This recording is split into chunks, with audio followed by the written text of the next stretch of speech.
The following is brought to you in part by a grant from the Foundation for White Well-Being. Hello, and welcome back to the Gulag Cafe. Yes, welcome, Tovarishi, to another spectacular night at the Gulag Cafe.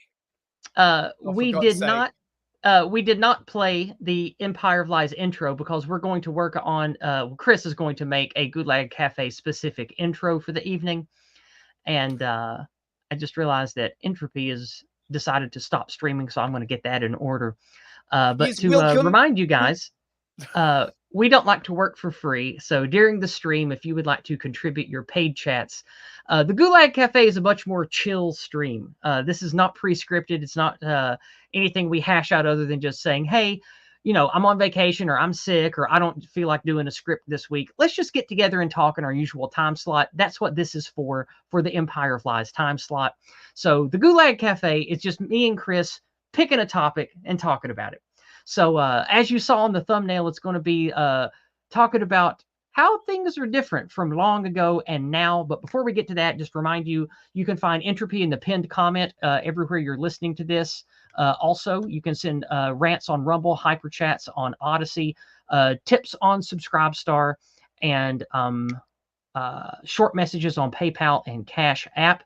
And I just realized I left my phone on the charger. So I'm going to have to go grab that the next time that I am able to step away for just a second, but that'll be in just a minute. But tonight we're going to be having a chat, reminiscing about Chris and I getting older. I'm 45. He's a little older than I am. And he was born in the 70s. I was born at the end of the 70s, at the beginning of the 80s. And we grew up in the 80s. And we have a lot to say about how the 80s and 90s are different from how things are today. And we're going to get into it. We have a video or two to share. So, Chris, how about you give us a preface about what we're going to be talking about tonight?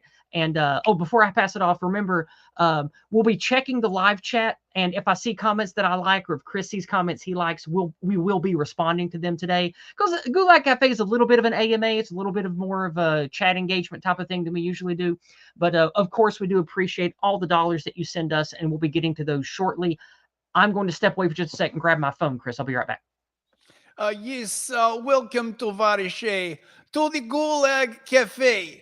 Most classy, very, very classy cafe in Gulag in United Kingdom, UK, Soviet Republic, UK stakeholder republic, even better than Soviet. Pull up a chair. We have potato vodka made from finest potato skins. We have janky internet. I am not sure what is happening there, but it is all obviously in the will of Comrade Stalin. Sit down. We have nice sauteed rat. We have all kinds of great poverty discussion for you. And tonight, me and Comrade will be talking about how much worse things were before the glorious revolution. Obviously, before glorious revolution, everything was. You see that? I apologize for that. When I sat down, my phone clipped the cord that plugs in my microphone and camera and jerked it out. So I had to redo everything. I'm very sorry about that. That's okay. I hope our audio is coming through. Don't worry. It's all part of the glories of communism, everyone. No, I mean, I just wanted to sort of like talk about. I mean, look, basically, I've saturated my brain with too much communism. I just I didn't realize that it could happen, but it turns out that destroying your soul, reading about the most evil people on earth, and writing about it every single week for 6 months is injurious to your mental health. So I'm on vacation. I just thought, as Iz was saying, we're both of an older sort, and often when sort of events in the world happen, particularly, when the commies are doing them, you can only really sort of look back. You have to look back to see sort of how different things were before to get a full grasp of what was going on and what horrors have befallen us. So, what's wrong with kids today is What? Everything? they don't respect their elders. Not like us.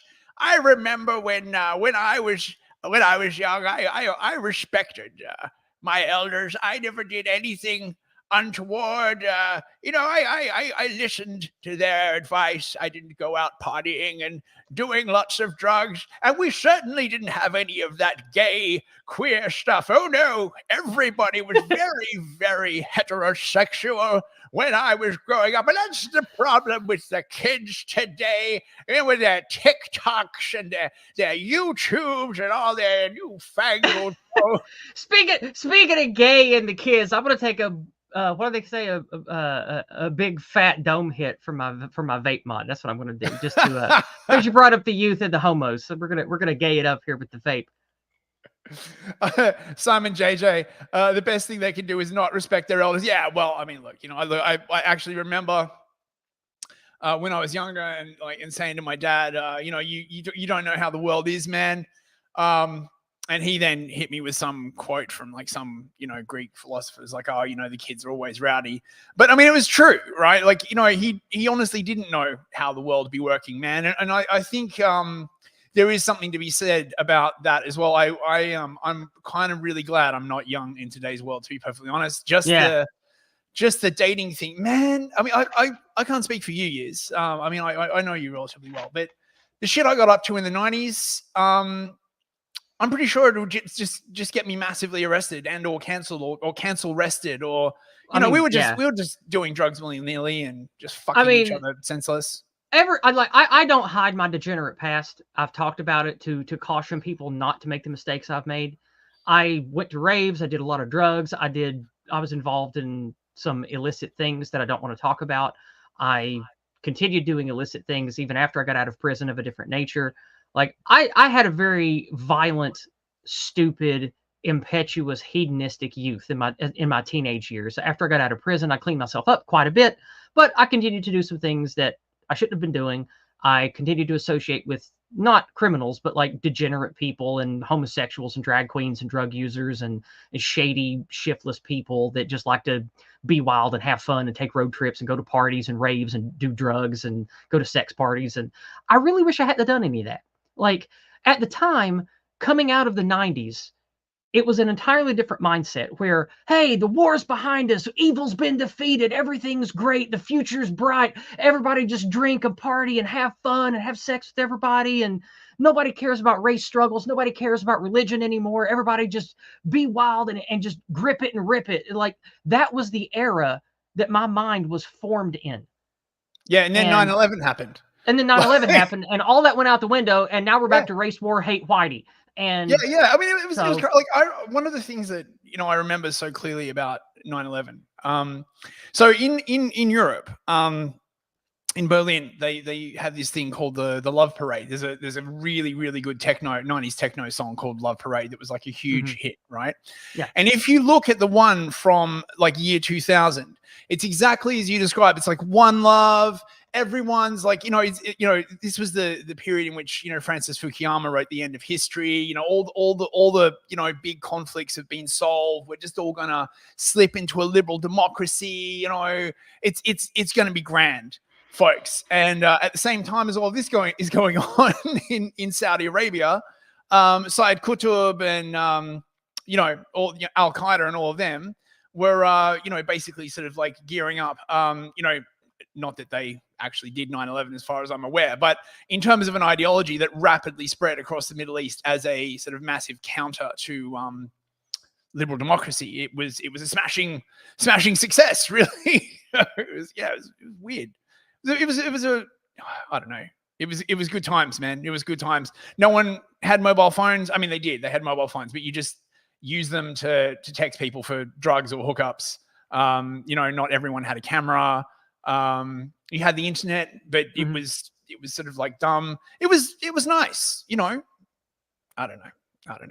I mean, so the main thing I wanted to talk about is, you guys know that I'm big on the countering the anti-white stuff and building a healthy white identity for the purposes of defense and all that. Like, that's how I like the Go Free method. That's why I like what the Go Free community does and all that.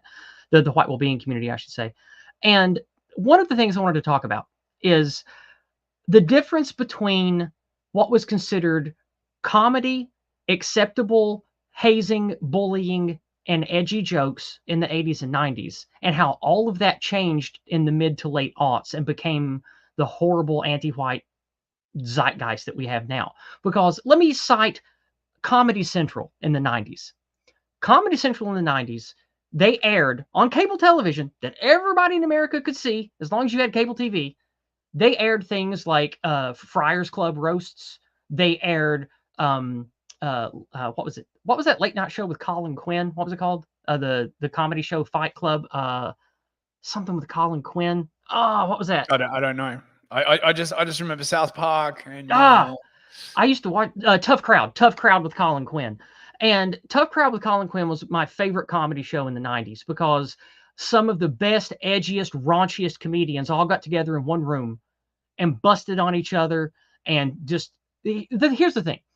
I'm going to just brace yourselves. I'm going to say racial slurs, but I don't harbor any hatred for anybody for how they're born or what religion they're raised as. Okay, brace warning, yourself. Racial slurs may be illegal in your country or territory. Yeah. Check with your government before uttering racial slurs. So comedians like Chris Rock and many other black comedians of the time, they used the N-word all the time. They would say there's a big difference between being a black person and a nigger. And they would say everybody can be a nigger because what's a nigger? Nigger's a dumb idiot, low time preference, all this other, or high time preference, impulsive, violent, stupid, greedy, all this stuff. And like, if you go back in time in the dictionaries, the word nigger in the dictionary back in the 1800s and earlier 1900s, it didn't just say this is a racial slur for Africans. It said this is the etymology of where it comes from and why we say it. It particularly means a lazy, good-for-nothing, shifty, criminal type person. Like, that's what the dictionaries used to define the word nigger as. And so in the 70s, 80s, and 90s, you had everybody from Chris Pryor all the way up to Chris Rock in the 90s making all the funny N-word jokes about, don't be a nigger, all this other stuff. And that was funny. And then in the 80s and 90s, what were we taught? We had Captain Planet. We had the Ninja Turtles. We had Power Rangers. That was later in the 90s and aughts, I guess. But all the way through the 80s and 90s and up into the aughts, what's another good one? Fresh Prince of Bel-Air, Cosby Show. You had all this programming, and all the schools and all the after-school specials were saying, hey, don't care about race, don't care about religion. We're all going to be the same. We're going to shake hands. We're going to summon Captain Planet. We're going to fight evil. We're going to have a great, sparkling, beautiful future together. Ain't nobody going to hate nobody. And now look at where we are. I think that even though I think there were probably some good intentions by several people involved in that, I think that what do we call it the other week? Gay race communism. The gay race communist type people. I think back then they were utilizing that good-natured spirit of the Boomer Truth regime and wove that good nature of the propagandistic lies of we all bleed red, melting pot shit. They wove that into becoming the anti-white narrative that we suffer under today. Now we move back to Colin Quinn. Tough Crowd with Colin Quinn in the 90s on Comedy Central. I remember Judy Gold, 6 foot tall, New York Jewish lesbian comedian. Then you had, I forget the black guy's name, but there was another black guy, which everybody knows, Patrice O'Neill. He was there. Then you had, of course, Colin Quinn. And then I think they also had on Nick DiPaolo in the same room. They called each other wop, spit, kike, nigger, faggot, Jew, lesbian, carpet muncher. And it was like an hour of this. This was on mainstream television, mainstream late night television in the 90s. Everybody hooting and hollering, laughing, ripping into each other, saying all the ugliest stereotypical stuff to each other possible. Like, what, do you suck gold out of your girlfriend's, you can imagine, like to the Jewish lesbian, and like that she would quit back with, no, I think you've got some AIDS stuck in your Afro pick. Like they would, like, this is the kind of shit they would say to each other on public cable television. This is what was in our minds as people absorbing culture in the 90s as teenagers. This is what we were fed. We thought this was okay, and not only was it okay, it was funny. So now let's talk about my high school experience. In grade school, I went to a private Christian school. Then my parents got a divorce when I was young. I had a very ugly childhood I don't want to talk about. I ended up going to public school. Thankfully, praise God, I went to a very good public school around here. I had good teachers, but we had some foreigners. We had some Japanese and Chinese kids. We had a few black people. Some of the black people were actually from Africa. One of the black people was from, I think, Sierra Leone or some shit. We had a couple of people from Europe. There was a German woman and a German girl, I should say, because we were young. So we had a few people that were not regular white Christian folk from around here, and they laughed and joked about this shit too. Like, it was funny. Like, we had a black guy in the band group that I was in, because I was into band and color guard and stuff, and he jokingly called himself band nigger. Like, it was funny. We laughed about it. Even the band director would jokingly, he didn't want to say the N word because he was black, but he'd be like, okay, token band man, come over here. Like, even the band director was in on it and thought it was funny, because you know why? He thought Chris Rock was funny. He liked Fresh Prince of Bel-Air. So like, that was what's what it was like in the 90s for me as a teenager. And look at how it is today. I don't have to tell you, because that's what all of our channel's content is about. It's about how rotten and duplicitous all this anti-white narrative shit is, right? So, Chris, that's my opening. What I really wanted to share and get out is just how the mind war, the language war, was used against us, heritage Americans, or white people in white countries like London and France and Germany, or England and France and Germany and America and Canada. We were sold a bill of goods. They tricked us. They made us think we were post-racial. They made us think it was okay to say racial slurs, and racial slurs were funny. So then, when all of us young people raised on that, got a hold of social media and was like, ha ha, N-word, ha ha, I'm going to call you a faggot, ha ha ha ha ha. Now they hang us with that, take our children away, close our bank accounts, and destroy our lives for that. And they taught us to do it in the 90s, didn't they, Chris? Oh yeah, and like, not only that, right? So I have always been quite a fan of hip hop. Not all hip hop, obviously. Mumble rap can go and suck a dick. I hate that shit. Like, I hate it overdose too. on Xanax, you talentless freaks, right? But like, But you know, Wu-Tang is good. sorry, Wu-Tang was good. well, that's my point, right? Wu-Tang, Biggie, just that kind of, like, scene, like that proper sort of, like, rap. And it was really funny, sort of in the golf scene in the 90s and the early 2000s, because they basically say, like, particularly back then, like, the whitest thing ever was a bunch of white kids going around being like, what's up, my nigga, like, no, and we said it actually with great affection. And I suppose it was probably a lot easier because we were all white, and we thought it was just really, really funny, a bunch of, like, really pasty, pale, thin goth kids being, I mean, originally when rap came out, actually, there was like a big, you might be old enough to remember this. So there was originally a big beef between the metal and the rap genres, right? And then to bury the hatchet and make peace with that, you had Aerosmith and Run DMC working together, shit like exactly that, right, on MTV, But this actually came to blows at certain points. I remember,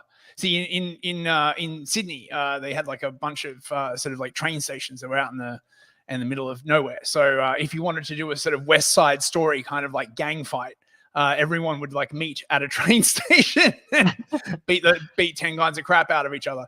And so the metalheads and the rapists used to fight, and then Aerosmith and Korn, I think, was another thing, really, really big thing that brought everyone together, because they're like, we're kind of rap, but we're also kind of metal, and one love, we don't need to fight, bro. There's room enough for everyone. Before they started saying, like, well, hey, would you like 30 million Africans and Pakistanis inside your country? Well, I mean, obviously they didn't really ask because they knew people might say no, because people be racist, obviously. And of course, the final culmination of Wigger rock and Wigger rap is, of course, Limp Bizkit, as Teabaggen very eloquently called them Lame Biscuit. Thank you very much.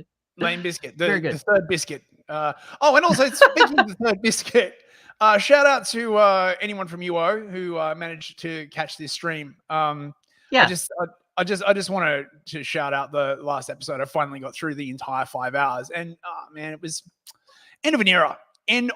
But you know what they say in Chinese? The word for crisis and opportunity is the same word. So, like, I wonder if Mao's behind that. I don't even know whether that's true. That's I don't know if it's true either. That's just the thing. Probably just what fucking. I know almost nothing about Chinese as a language. I know almost. But, nothing it's meant to be really deep. Yeah. the ancient wisdom of the East, crisis and the opportunity are literally the same thing. You should not look at that thing as a crisis, but opportunity. Which perhaps is why the FBI acts the way that it does. So before we get too far away from it, I want to respond to a comment I saw in chat here. It's from Lomax. Hey, Lomax. Lomax is the guy that does most of our graphics and visuals and stuff. He did my awesome intro for Discordant Dragons, etc. Hi, Lomax. He says, was it that the messaging was right and the world change? Did the messaging change and reality set in, or both? No. I think that it was always lies and pushing a narrative, because if you actually look at racial strife, religious strife, and the gang violence and drug violence, it was actually worse in the 70s, 80s, and 90s than it is now. That's true. Like, even with the spikes and the rising we've had of anti-white, specifically violence, especially at the hands of non-whites, that still, all of that together, is still less than the much larger violence and terrorist action that we had in the 70s, 80s, and 90s. Like Raging Mandrel's here today. He's been covering a book called The Days of Rage about all the crazy communistic terrorist bombings and shit in the 70s and early 80s. And then remember the 80s, all the horrific gang fighting on the West Coast and the East Coast. Like, that's what a lot of these hardcore rap guys came out of. They grew up, like, people talk about gang banging now, but it wasn't like it was in the 70s and 80s. Like, you would regularly have no-go zones, basically, where cops would get shot at, police cars would get shot up. Like, go back and look at this stuff. Things, despite how ugly and rotten culture is now, it's actually less violent now than it was. It's just more oppressive with the mind war now. So things suck more, but it's actually less violent. The thing is, communism was sort of rolled back in the 80s, right? Yeah. You could, I mean, I'm going to use the US as an example here, but, you could sort of probably equally use Australia. Australia had a communist prime minister, actually, for a brief period of time until the Americans deposed him.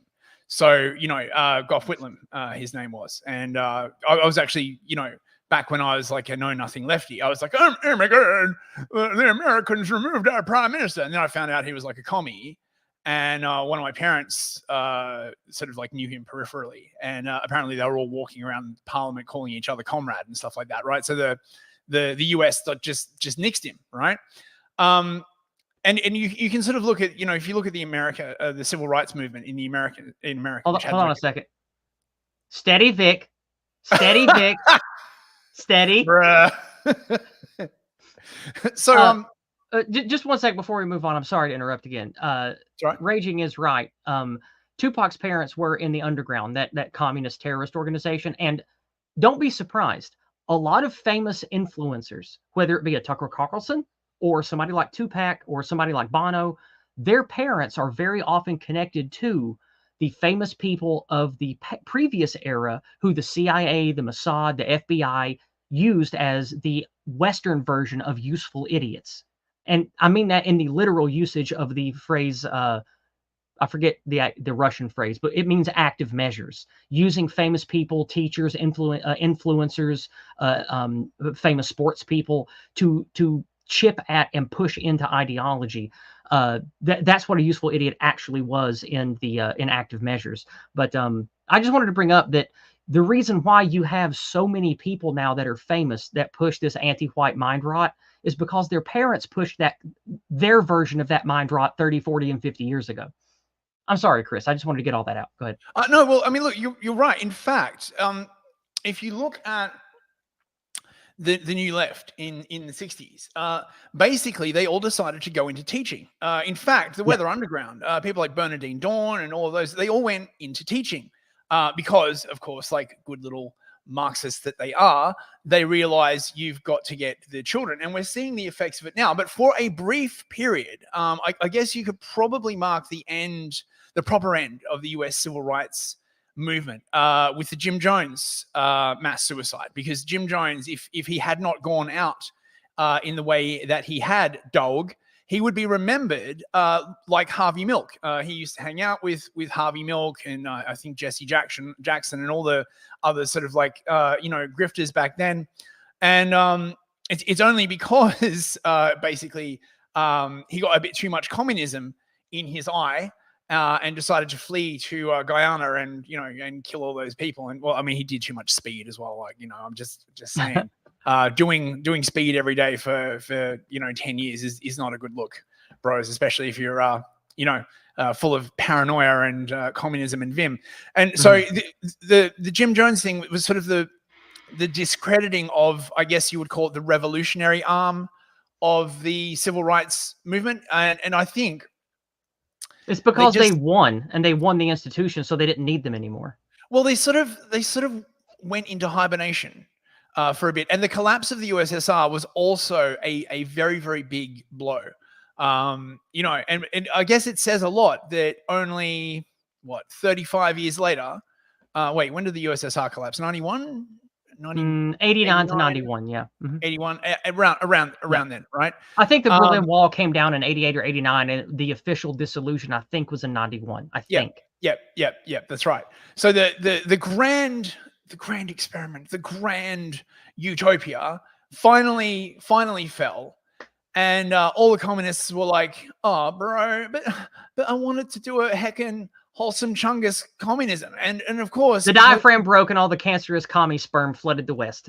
Yeah, but also, I mean, this is one of the things with ideologues, is that since they start with the ideology first and then reposition everything around it, they're basically like, well, the ideology of communism must be correct. We just haven't found the perfect way to implement it yet. And I think things were...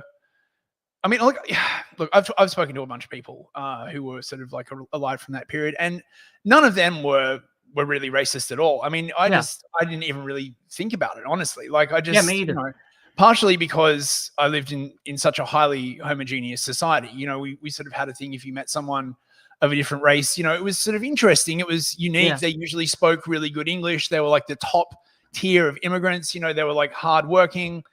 We did have a bit of noise with the Lebanese in Sydney growing up. There were like a bunch of the sort of kids of the Lebanese immigrants that came over after World War II. They tended to like, wear their shirts open and their gold chains and just be very, Similar to you, in the 80s and 90s where I grew up, we had Negroes still, of course, because it's the South in America. So even in rural Appalachia, there's still some Negroes around, but they weren't a problem.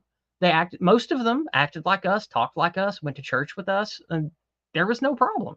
And, blacks married blacks, and, blacks hung out with blacks and whites hung out with whites, but we worked together. We would occasionally, see each other at the park, and the kids would go to school together and stuff. And there was never a racial problem here where I live. And again, to go back to the Go Free method, that's why the Go Free method is called alignment to the archetype of Western kind. The Negroes here aligned to the archetype of the people here, for the most part, of course. And there wasn't really a race problem at all. And to knock on wood, thank God, there's still not a race problem around here now. Like, we have some more immigrants now and some more people that have come in, but it's still like 97% rural heritage Americans here. So at least for now. You're lucky. You're very lucky. I imagine people still speak English. I mean, like, it's so weird, right? I'm in Malta at the moment. Mm-hmm. And again, I've got that thing. I come to Malta, everyone speaks English. And I'm like, wow, that's really amazing, right? Because Malta is a very homogeneous country. The Maltese are a kind of weird mix of, Mediterranean, some North African, some Arabic. They've got a really, really sort of proud history of when they beat off the Muslims. So they're phrasing. Well, they did. They beat them off thoroughly with both hands. The Muslims were so drained, in fact, they had to go home and have a little bit of a lie down. It's a shame Chris can't be here the rest of the stream. And even though the EU is trying to sort of undermine Christianity here, like, there's a fair share of that sort of like whole globo homo Christianity kind of thing. They still have like, Christian parades. There are a lot of Catholic churches. There's no church burnings. In fact, one of the weird things about coming here actually is that things have actually improved since the last time I was here. And I was shocked just to go somewhere and see things improve, because in London, shit just gets worse. Then it gets worse. Then it gets worse. You never, ever, ever see anything get better. Right.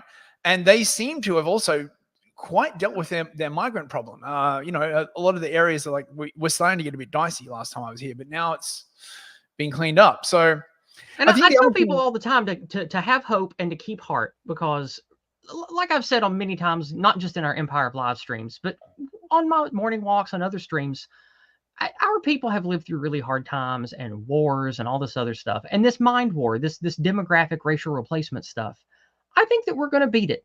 Like look at Germany stopping the immigrants. Look at Sweden trying to get rid of its immigrants, like the immigrant problem, I should say. And you've got, you know, as paused and boomerific as MAGA is, at least they're wanting to do something that is going to try to make things better. And if Trump is only 1% of the tyrant the media says he is, that'll be good for us. Like he'll actually get some stuff done that might help. And you've got all of this internet technology stuff. It's good for us. We can talk to each other. We can confirm the reality that we see and hear every day and know that what the media is telling us and what the politicians tell us are lies. We know. And so you should have hope. Just stick to your guns, do the right thing, raise children well, network and build community, and we will get through this long winter. It's going to be rough. It's going to be bad, but we'll get through it. And I think things will get better. yeah, I mean, social media has truly been a remarkable transformation. I mean, particularly in the arena of politics. Obviously, not everyone can be an autist Spurgtard, but you know, the Spurgtard community, of which we are both members, informs many mini Spurgtards, of which you all are if you are watching this show. And that sort of collective This effect, right? premium Gulag show. Yeah, the premium Gulag show, best show in entire UKSR. You can ask anyone about it. Everyone agree. Everyone agree. If you don't agree, I beat you very, very harshly. If you don't agree, you join Gulag too. Hey! Always more room in the Gulag. We make room. We dig pit for you, yes? Fuck. But then, of course, the Cultural Revolution came along. And, you know, we're really in the grip of it now. The question of whether it's going to get rolled back or not is sort of something that occupies. Well, I mean, I like to watch gaming content, right, when I'm relaxing, because it's engaging in that it is, you know, the Cultural Revolution. What have you done with the screen? I've been erased. Yes. Oh my God. Oh, I bet it's touchpad. My left hand was on the fuck. Sorry. So, you know, the Cultural Revolution is doing its thing apace, and the question is it just going to keep rolling on, or is it going to be rolled back? And you know, everyone can see it, right? It has infested literally every single corner of Western art, Western music, Western writing, books, everything. Like, so that, you know, the science fiction community at the moment is completely paused, but it looks like it's, you know, starting to bounce back. The video gaming industry is completely paused.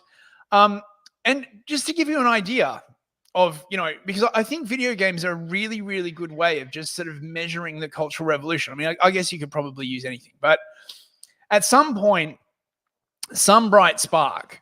I was actually asking Aidan Paladin about this at the Witten conference. I was saying to her, look, you know, the powers that be are clearly acting as though it has been scientifically proven that video games are an excellent propaganda tool, right? And that, you know, by controlling someone's experience, because remember, older school video games, you actually had choice, right? If you wanted to be an evil bastard, Skyrim's a good example of this, right? You can be an evil bastard assassin, go and kill all the innocents if you want, right?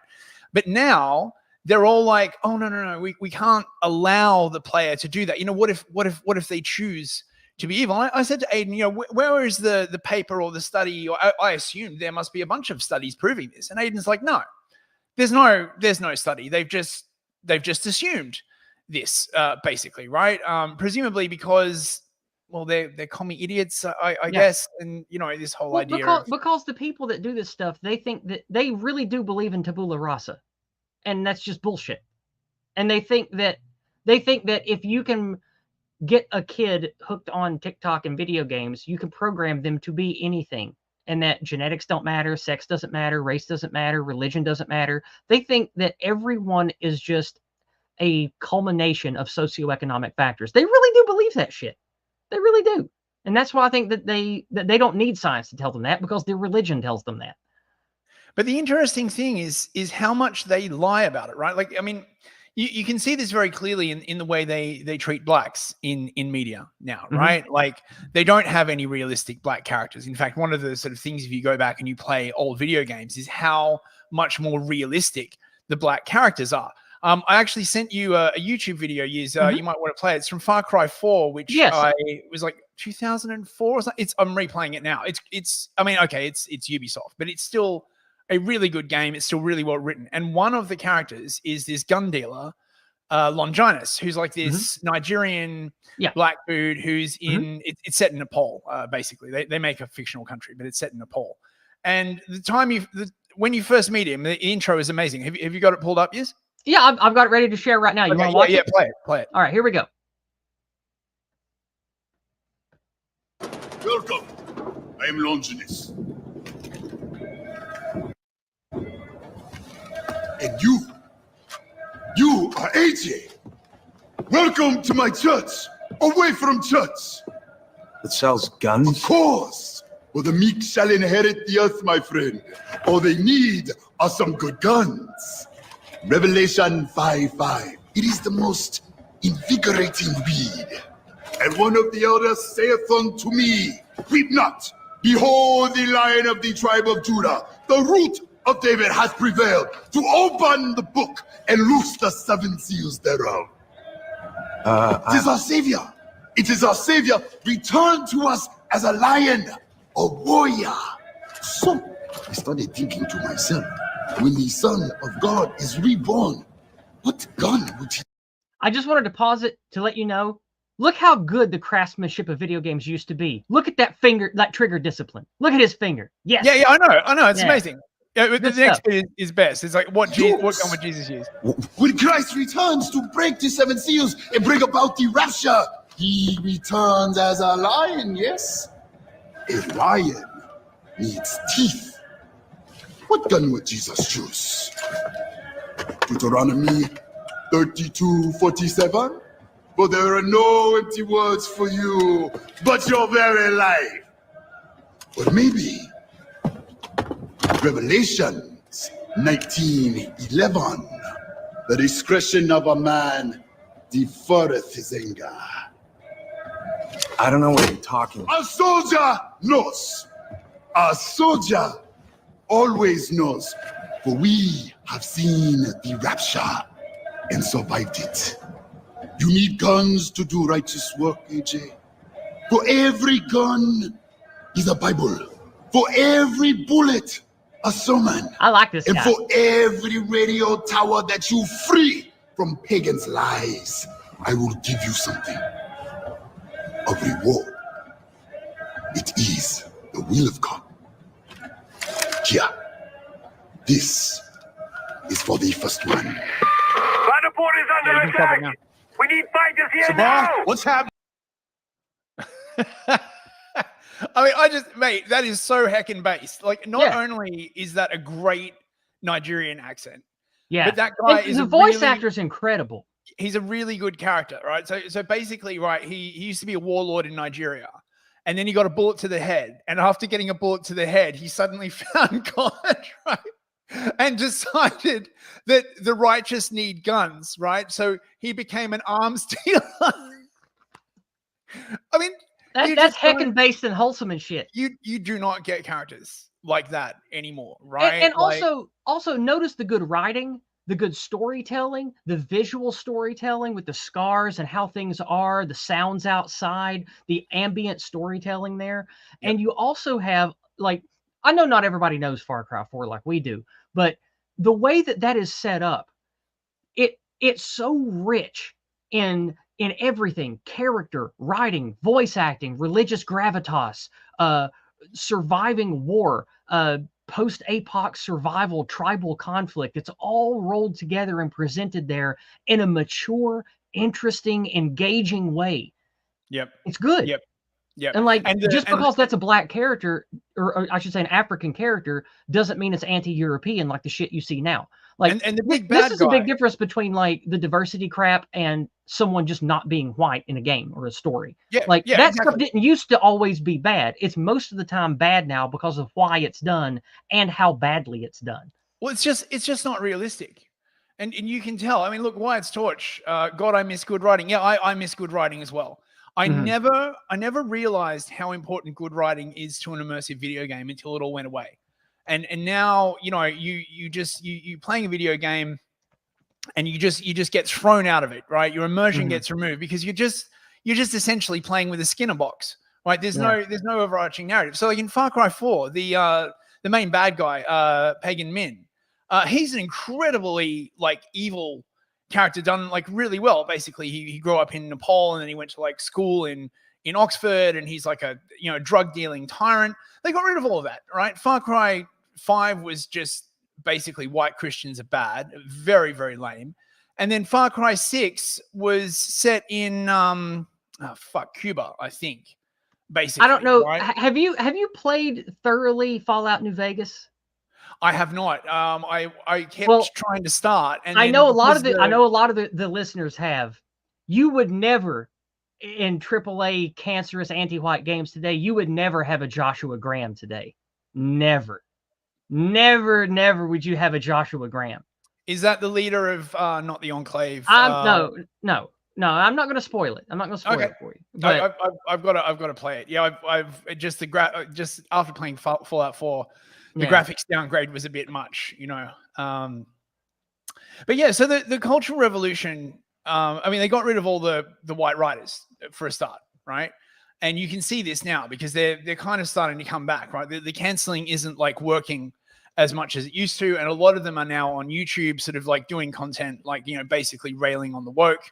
Ubisoft looks like they're about to be crushed, actually, which is really, really interesting. I think they've lost 20 or 30% of their stock value over like the last couple of months, and Black Samurai is about to come out, right? And no one wants to play that, right? Like everyone, people want authentic religious experiences. So the real question, and the reason why I watch a lot of this content is I am really curious to see. I'm not confusing Nepal with somewhere else. No, I'm really curious to see how far they take it. Like, will they really drive all the way over the cliff? I mean, some of them clearly will. Some of them clearly are. They're going to crash the plane with all survivors. But how many? Like, surely, some companies are going to be like, we'll look at Stellar Blade, for example. Great game, really, really good. Like boobies and swords and sci-fi robots. It was great. Just logged in to say there will never be another Joshua Graham. I got to play New Vegas. You really do. In my opinion, it's one of the best video games ever made of any kind for any system. Like Fallout New Vegas. When you get ready to play it, I'll tell you the mods to use. I'll tell you what the few pieces of pause in it are, which are very few, and we'll have a talk about it before you play it. But I love it. I've played it all the way through 5 or 6 times. I've done all the DLC. I've played a lot of the player created content for it. Fantastic game. Fantastic. So now we are looking back, on the Cultural Revolution, and we can see the... I like this Novum guy. Hold on a second. Novum, you're all right, man. You're all right. Nice. Yeah, smoke him if you got him, man. Smoke him if you got him. And we can sort of see the high watermark. I think in terms of the AA Oron bet, right? Will the woke be put away? I think it is being put away, but I don't think it's being put away through a top-down thing. I think what's happening is that from a bottom-up thing, it is people have just had enough, right? They're just sick of it. It's not right? It's not achieving the result the people who push it from the top want, and then since it's getting resistance from the bottom, you've got reasons at the top and the bottom up for it to be sort of sidelined, at least for a while. Well, I mean, I'm not sure. The thing about sort of the modern internet is that you allow sort of things like self-publishing, right? You allow things like social media. You allow all these people to create stuff, right? Social media is fundamentally very much a bottom-up phenomena, even though there, of course, are attempts to impose like a top-down thing on it, as we saw with COVID. But if you impose a top-down thing on it too hard, it just dies. like Twitter, you know, during the pandemic, everyone just stopped using it because it was just boring, because all you heard was the regime approved message. So unless the plan is, and I know the plan is to sort of transition to a kind of stakeholder capitalism where all these companies are just basically held up by government printed money. Yeah. You're still and we all become renters instead of owners. Yeah. Yeah. Yeah. And everything is dictated, you know, but human ingenuity is pretty amazing. Like look at what's happened. You know, like you can ban a word, but you can't ban the thing that word represents, right? So you know, you can ban the N word, right? But you can't. And then we say jogger. Exactly. You know, right? Or you know, diversity. You cannot ban the actual thing that people see with their eyes. So they just, like I said a few months ago, you can't ban reality. Yeah. Well, I mean, you can try, but people just, you know, work ways around it, and you'll always have. And this is the other thing as well. You know, kids are very rebellious, sort of by nature, and because you're sort of because the government is very partial in the kind of people that they police, right? So you know, they police the whites very heavily. They let the diversity basically do whatever the hell they want. You also have members of the diversity who, you know, aren't down with all of this like gay. Of course we do. Like there are plenty of Black Southern Americans that think just like we do on these issues. They hate all this stupid BLM Antifa hate whitey stuff. You know why?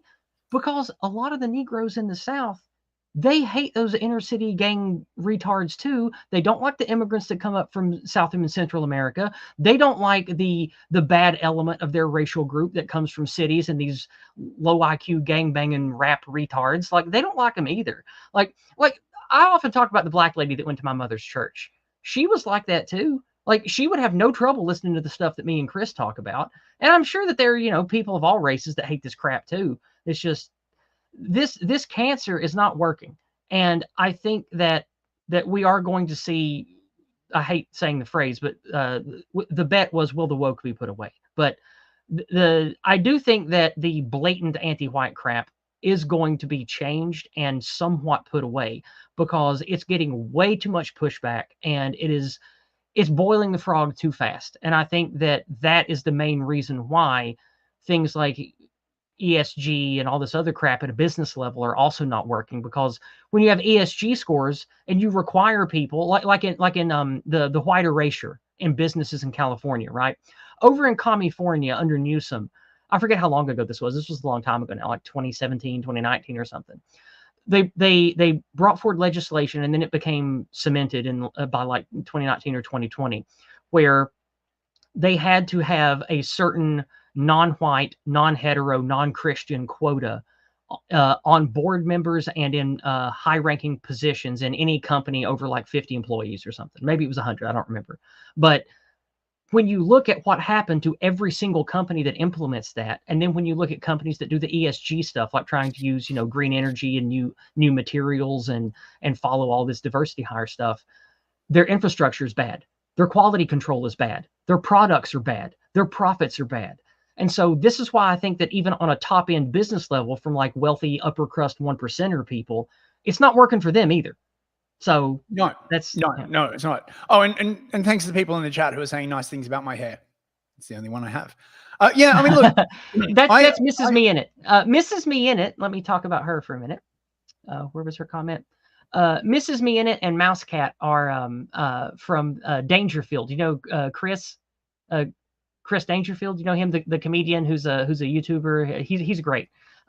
They are Scrubs. His communities are called Scrubs, and Mrs. Me in it and Mouse Cat and several others that are in our community are also part of his. And Mrs. Me in it and Mouse Cat are over here tonight, and lovely to see the both of you. And this is my good friend and co-host Chris. He goes by News Fist. You can find his link in the description. It's the first link in the description of the video, wherever you're listening to it. And he does 2 streams a week on Monday and Thursday, 2 hours before I stream, or 3 hours before I stream, which is 8 p.m. London time. Yeah, it's news basically, and funny and it's funny too. So it's funny news stuff. I think that you and Mouse Cat would like it. Well, always happy to have some new people on stream. I don't know. I think they really. I mean, obviously, I've studied too much goddamn communist theory. And if you were a doctrinaire Leninist, then what you would basically say is that all of this is necessary. Essentially, you've got to collapse society. You've got to cause a famine. You've got to institute the terror and all of this kind of other stuff. The thing is, this has been done a number of times before, and immigration might actually sort of work against them, particularly in, say Florida, right? We've got all the Cubans come over who are like, we don't want fucking communism. All the people, fleeing China, we don't want communism. It's not like there's, it's not like Russia in 1917 where no one had literally heard of this before. Yeah. They're just trying to keep a lid on it, and the same tactic goes again and again. They're like, you can't possibly believe that people in power would do this deliberately. Yes, I can. Yes, I can, because they have been doing it since before our parents were born. Yes, because they wrote it down, right? This is what they're doing, and this is what they're like. Oh, but they're not communists. Yes, they are. Yes, they are. You just don't fucking understand communism, right? Like, it's like the ever changing chimera. It just always comes back with a new coat of paint over the same goddamn. It doesn't matter what it is on the surface. Once you get down to their policies and what they want to implement, they really are like, well, now that you're here, would you like to try some of this fine communism? It tastes like sorrow, ashes, and regret, comrade. The finest tastes there are. Our ashes are the best in the entire world. Oh, I'm glad to hear that, Anglo-Saxon. Chris has been sick. He had a really bad sinus infection. It was a particular kind. It was really bad, and I'm glad he's feeling better. That's good. We're getting close to the end of the stream for tonight, so let's do some community engagement here. Super chats. First, the biggest one over on Subscribestar from Hareva, Mother of Victory. Thank you so much, sister. She sends me and you, Chris, $100. Holy. $100. She says, Empire of Lies. She says, Empire of Lies, thank you for all the work both of you do. You are welcome. Aw, that makes the brain damage like totally worth it. Yeah. And we have another good donation tonight from Shelly up in Pennsylvania. My friend that's been to one of my picnics, and we've known each other a lot of years. She's the educator that popped on Voice once to share her experiences with white erasure and anti-whiteism in schools. She sends us $40 on Cash App. Oh, thank you, Shelly. Shelly says, much love as always. And she sends us a white heart and a smiley face. Thank you so much, Shelly. It means a lot. Thank you very much. So I hope everyone's enjoying these. I know Empire of Lies is supposed to be like all these big, but just my brain just started crapping out. And remember, originally I said it was going to be a mini series. It's like because we didn't know how much content we would have. We didn't know how it would land with the viewers. We didn't honestly know how we would even like doing it regularly. But we both love working together. We've become really good friends. We like doing the stream together every week. So Empire of Lies is going to continue. It's just we need breaks sometimes from like having to read all of this communist brain rot and having to prepare, because the stream is only an hour, but Chris does the lion's share of the writing, and both of us have to do several hours of prep work. So it's, it is a lot of work, and sometimes we just want a break because, man, having to dig through the trough of anti-white garbage every week to make content, it takes its toll on you, and sometimes you just need a break. I mean, also, like, when I'm doing a script a week, even though the writing of the actual script usually only takes me like 3 or 4 hours, my brain is churning over like what it what it is I'm going to write out like literally all the time. It's exhausting. It's exhausting. Yeah, it's crazy. This is something that I wanted to bring up. I popped it up earlier, but I didn't get a chance to talk about it. The Julius Caesar character that's part of the quote unquote bad guy faction in Fallout New Vegas, they call him Kaiser. And I know that nobody really knows how, Old Latin was pronounced, but I hear that that's perhaps a legitimate pronunciation. I'm not a Latin scholar. I don't know. But the main villain in Vegas is a tribal leader who read Hegel. And he is very much into the Hegelian dialectic. And he is very much a friend-enemy distinction type as well. Schmidt would approve. So I think you will really approve the story, the writing, and the politics of Fallout New Vegas. I got to play it now. It's very good. Yeah. I'm going to cruise the chat. I'm glad you're having a lovely time, and I hope you guys come back, Mrs. Me in it. And Aw. also, all of you who have come over here from the Happening, those of you who are refugees from the recent destruction of the cigar stream, not destruction, the retirement of the cigar stream, unpopular opinions, and um, deepest lore. I hope that you enjoy yourself here. Chris and I stream twice a week on Monday and Thursday, and we would love to have your participation. And we would especially love to have your money if you want to share some dollars. Well, with us, yes, because money this is what we is both great. do for a living now. So we would love to have a few dollars if you could spare them. Yeah. Let's see here. I should go on a morning walk. Yes. What? I've been uploading a morning walk at least once a week for like 5 years, my dude. Like, where have you been? Like, That's clearly the joke. Yes. That's clearly the joke. Okay. All right. Let's see. I don't understand. I didn't get the joke because apparently I'm retarded. All right. Obsolescence. Very good, Raging Mandrill. All right. Let's see. What does Rat King have to say? What will overtly die? What will covertly survive? What will covertly survive? The money flow of the social property. Well, look, it's going to survive, right? Like, you know, the only thing that ever ends communism is fascism, right? Which is why fascism is the communists' most deadly enemy. It's why, you know, it keeps them awake at night, and also why you never find fascism without communism preceding it. Apparently, there is one exception, which was Portugal under Salazar. I was doing some research in this. But you know, that's the only case I've heard of. But I'm not a historian. The exception makes the rule, right? Generally speaking, what happens is that communism arises first. It transforms society in this way, and then fascism comes along and violently suppresses it. Because the fact of the matter is, violent suppression is the only thing you can use to fight communism. You can't reason with these people. You can't write them a stiff letter. You can't, you know, because they'll just change language so that, you know, you just wah, wah, wah, wah, wah, wah, wah. So yeah, it will. I think it will. If it goes away, it'll just go into hibernation for a bit. Although if Trump succeeds in severely wounding the United Nations, I think that will have a serious effect, because at the moment the United Nations is a big part of where all this crap is coming from, which is one of the reasons why the Chi-Coms love it so much. One thing I'll say in response to that comment before we move on is, in regards to that stuff or the shift, I don't pretend to know the future. I don't say that I don't pretend to know definitely what's going to happen, but it does seem that things are coming to a head. In Germany, in France, in Ireland, in the UK, in America, in Canada, in most of our countries, people are sick of this. It's everywhere. It's insidious. It's in our faces. Nothing is working. Economies are crashing. Businesses are failing. Schools are falling apart. Government sucks. Everything sucks and is not working anymore, and people know it. So something's going to happen. I don't know who's going to win. I'm not predicting exactly what's going to happen, but I don't think that the nothing ever happens bros are right. I think things are happening, and we are going to see some serious shit in the next few years. That's just the fight is definitely on. Like that's what it seems like to me, and I pay attention to this crap every week, and I have to think about it, and that's what it seems like. So we will see. Time will tell. We will see. Enough people have noticed at this point, right? Yeah. Like, you know, because it's one thing to just sort of, oh, you know, I don't care about any of that stuff.